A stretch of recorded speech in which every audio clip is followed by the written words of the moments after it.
Okay, recording. For it to start, yeah. First part is printer properties page. Now this is not print jobs. This is printer properties. Is actually physically controlling the printer from a remote desktop. And to do that, you open up your Internet Explorer. Take a new. And to get to the printer properties, you just put in the name of the printer, which is FARVE 1158 in the address bar with the browser. You misspelled it. Well, I misspelled it. Yeah. Yes, I misspelled it. Yeah. Okay, try again. Yeah. That's a good test. Ja. FARVE 1158. Okay. And you get the web connection to the printer. I didn't know that.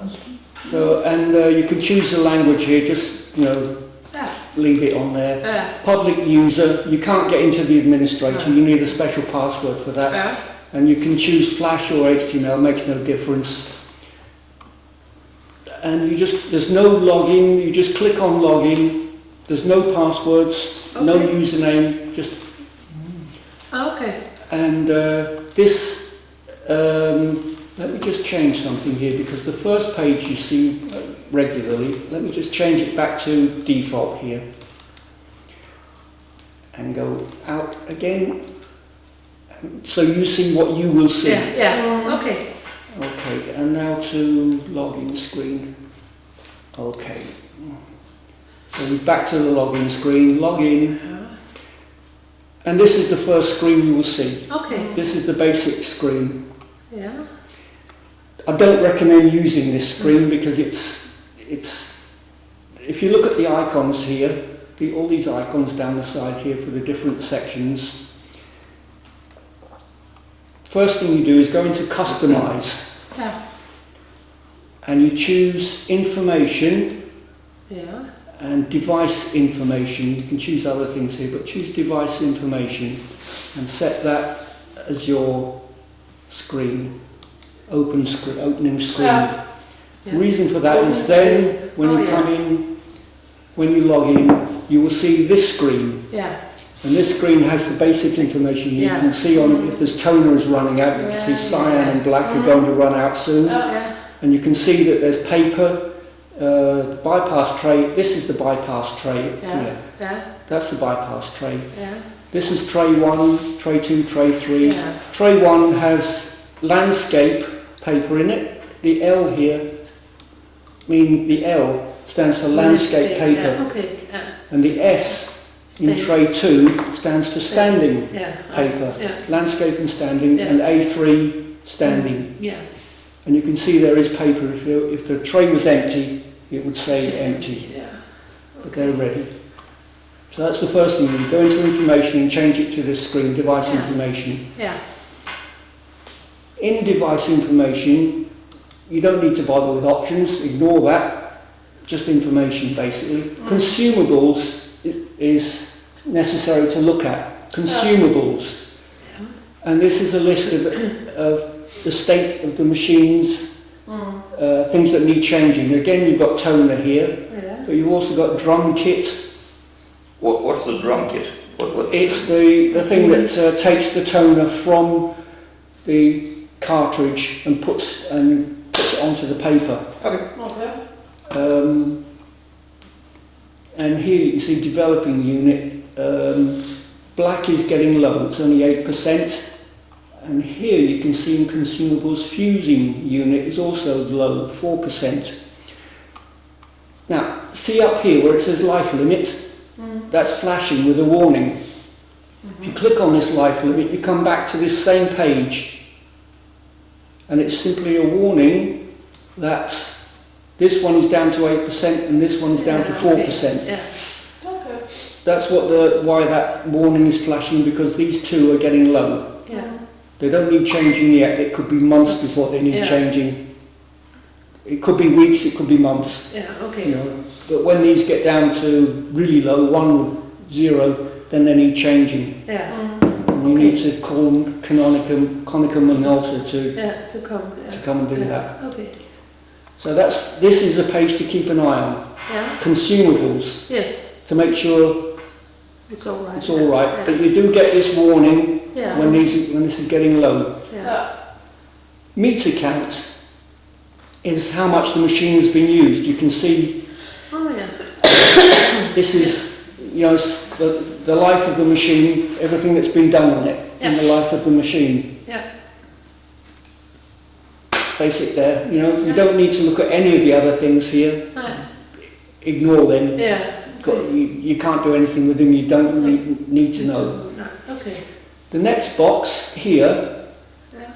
the next item, menu item, is job. And here you can see there is a copy job going on right now that's paused for some reason. Yeah. Who knows why? But there's something going on right now, Yeah. and for some reason they paused it. So that's what's happening right now. Yeah. You can also look in history for finished jobs, and here you can see Yeah. Okay. what's been done Yeah. recently. Yeah. Yes. It doesn't go back so far, No. there's only 2 pages of that, So, okay, you can see the recent print jobs. Right. Again, communication list you don't need to look at. Box. Who knows what the box is? Storage box. This is a box where you can send a job to the printer and the printer stores it, so you can then go and print it again later without sending the print again. And if we look in my box here, you can see all the print jobs I've saved on the printer. Yeah. And I think there's 3 pages. There's 3 pages of them here, And you can see the last thing. If I go to page 3, the last thing I did was a print job for LASA just a short while ago. So these 2, I can now delete these 2. Here in specify operation. Display, you're just seeing what's there. Print, you can actually choose to go and send it again. If I change it to print, I can then from my computer say print that job again. I can go and mark it. Comes up with print settings. Okay. And if there's any settings to change, you can then change them and then print that document again. Okay. From your computer without going to the printer. Okay, Yeah. I'll cancel that, I don't want to print it again. If I change this to the other things you don't really need, if you send to other device, or nobody's going to use that here.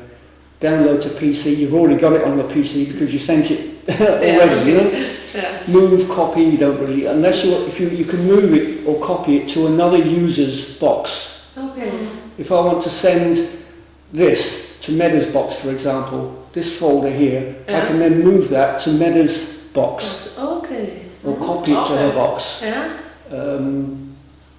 and delete here. If I change to delete, and I'll go in and delete these 2 jobs from LASA now. So they're on page 3. Okay.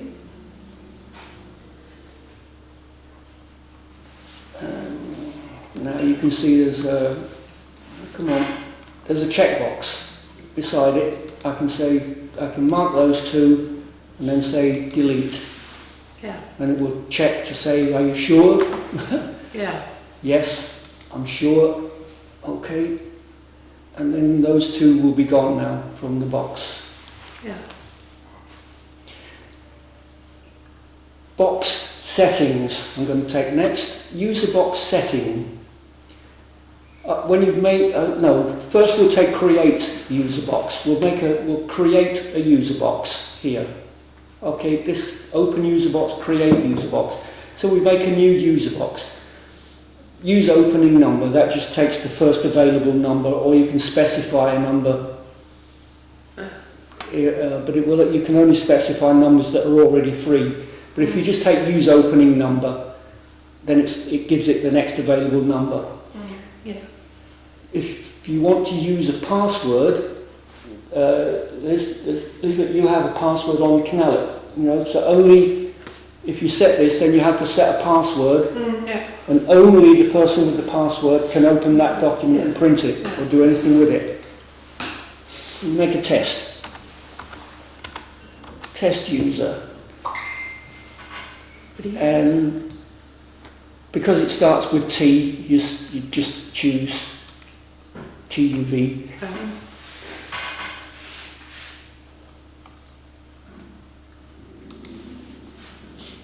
And there's something missing here. I'm going out of this and coming back in because I think there's something missing here. Open user box. Create user box.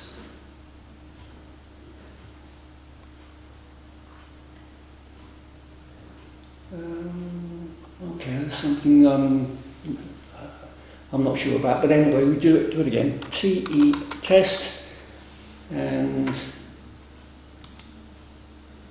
T, and here you can choose do not delete. The files if you select do not delete, they will never be deleted. They will be in that box until you go in and manually delete them. Yeah. Or you can specify a number of days. Yeah. Okay. After 7 days, they will be automatically deleted. Okay. Or 30 days. Or you can specify a time in minutes. Yeah. Okay. So if something you want, you can actually make 2 boxes, one with temporary files and one with permanent files. Yeah. Okay. And if set the permanent ones to do not delete and the temporary file box to after so many days. Yeah. And OK. Completed. Return to user box list or create additional user boxes. Now you can see test here, come in as number 13. That was the next free number. If there were 6 was missing, it would have made it 6, but it was 13 was the next free available number. So, you know, and you can then go in again and change the settings if you want to change the settings. User box settings, back to it, and then you can change it, you know, to set a password to it or change it. Cancel. And you can also delete. So we'll delete it again now. User box settings. How do I delete it now? Right beside. There we go. Delete. It's the same. Delete here. Change the display.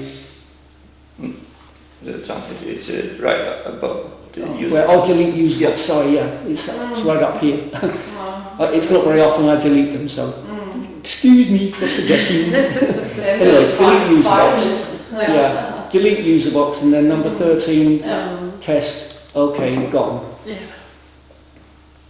It cannot be performed while there is an active job. There's a print job running, so you can't go in and change it while there's a print job running. Oh, okay. So I'll go in and do that later when there's no print jobs happening. Then that's all with user box. Yeah. The next item is direct print, which you will never use. You just print from your computer. You don't. Here you have to go in and find the file and say print it. But you're going to do that from your computer. You're going to find the file on your computer and just print. You're not going to use this. This one, store address, is for scanning, and you put an email address in. If you scan a document, it will send it to the email address you put in here. And you can see the list. Det er det samme som er ude på displayet derude, ikke også? Det der er det samme som er ude på displayet. Yeah, when you look on the display, you will see this list of names on the display on the printer. But you have to put in the name. You can do it from the printer, but it's easier, so much easier to do it from here. New registration. So we make a new one here. Email, don't use the others, just use email. Okay. And then use opening number. Again, that just makes makes it the next available number. Yeah. Name, test, and again set it under, and here this puts it on the main display on the printer. Yeah. This box, this when you click on Ja, hvor man trykker sig ind. yeah, scan, Ja, scan. there's a list of, you know, this marking this puts it on that screen. Otherwise you would have to go to the T and look for it under T. Oh, okay, okay. If you don't mark this, then you have to go click on T, UV, and then it will be on that screen. But this puts it on the main screen. Ja, okay. Med. Then you put in an email address. Ja. It has to be a Nested DK Ja. address to work. You can't put in a Gmail address or anything else. It has to be a Nested DK address. Ja. Test. You don't need to do anything else here. Just put in a name, Ja. email address, choose main, Ja. and OK. And it will choose the next available. I can't do it while there's a print drop on. Ja, okay. But that will then come in on the list here and on the screen. Ja, okay. And you can also go in again and delete if you go into mine. Here, edit. If I want to remove mine, I can. It I've was forgotten. the column right beside edit. Hmm? It was in the column. Yeah. Okay. The price. Yeah, delete. Yeah, it. right. You can edit it or delete it. Ja. You know, that's edit if you want to change anything, or delete. But there's nothing really to edit. You Right. just set them up or delete them. Ja, ja. And then options you've already seen, customize Ja. we've already seen. Yeah. That's it for that Ja. web connection. So, any questions about that? Anything? Hvordan lægger vi et dokument ind i de bokse der? When you send a print, that comes in the next one, next section. Sending the print job control panel. So, Jeg ved ikke i forhold til spørgsmålet. Jeg spørger bare ud i forum her. Hvem skifter toner? Var det dig? yeah, that comes. Yeah, that will come. We'll do that at the end. Okay. That's hardware and hands-on will be the last section. Fint nok. But that's that for that section. So any okay? That's Ford. Ja. Yeah. So I'm gonna stop that